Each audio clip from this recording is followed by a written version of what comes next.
All right, we're gonna take a look at the Avant II from TNT today. Brand new rod, just came out. We're test casting it. We're gonna share our initial impressions, and our initial impressions just regarding the finish and the color. There's nothing worse than when a rod comes out and it's just not pretty, but this one is really pretty. Just really fine workmanship.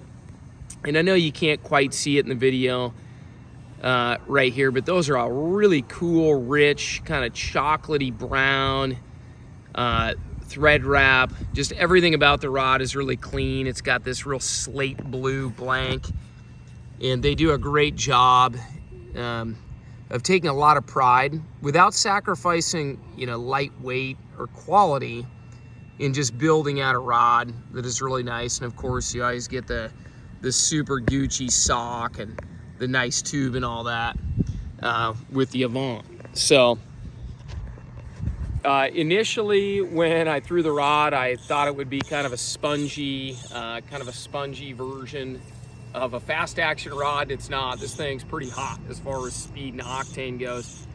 And there are a lot of folks that have become Thomas & Thomas fans that might not have historically known much about the company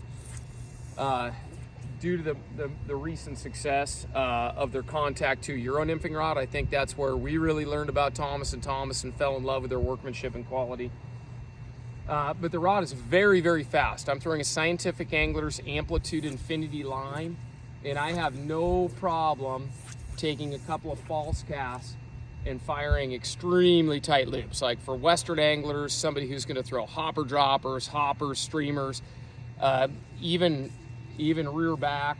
God forbid you put an indicator of nymphs on here, but if you did, you could rear back and open up the loop and still push this thing very hard with weighted flies. It's gonna take anything you throw at it. So if you're concerned about just raw performance, don't be. Very, very fast rod. I don't know what the advertised number of ounces are, but I think you could line this rod up against Scott or Sage or Winston, Loomis, whatever, and you wouldn't notice a difference in hand weight. It's right there, probably just under 3 ounces with all of those rods. But what you will notice is the grip is very compact. I mean, this is for trouting. You're not gonna take this rod bass fishing or anything else.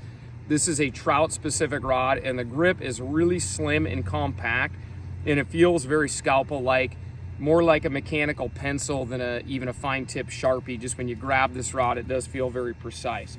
So initial impressions, all really positive. If you're a TNT fan and they've earned your trust just in workmanship, reliability, they have, guys, good warranty department there. Perfect. We're all out here casting rods, bogey handles, all the warranty stuff.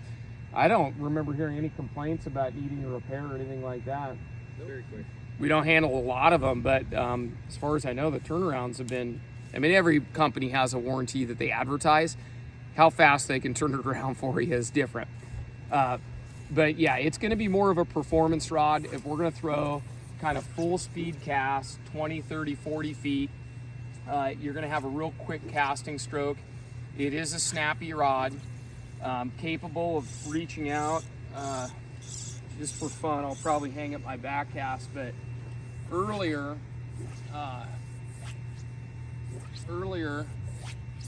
yeah, my back cast space is limited.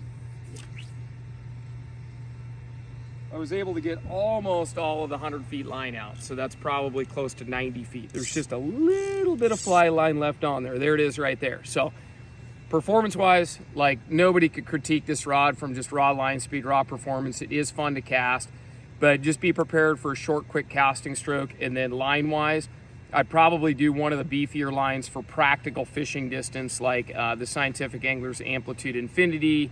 The Rio Perception is also great.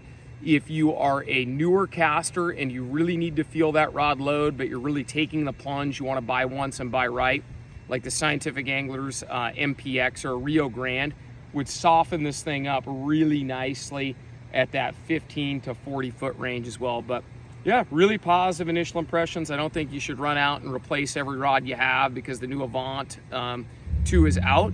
But if you are looking for a fine trout rod capable of heavy loads, high line speed, shooting line, all that kind of Western stuff that we do, the Avant II should definitely be in the conversation.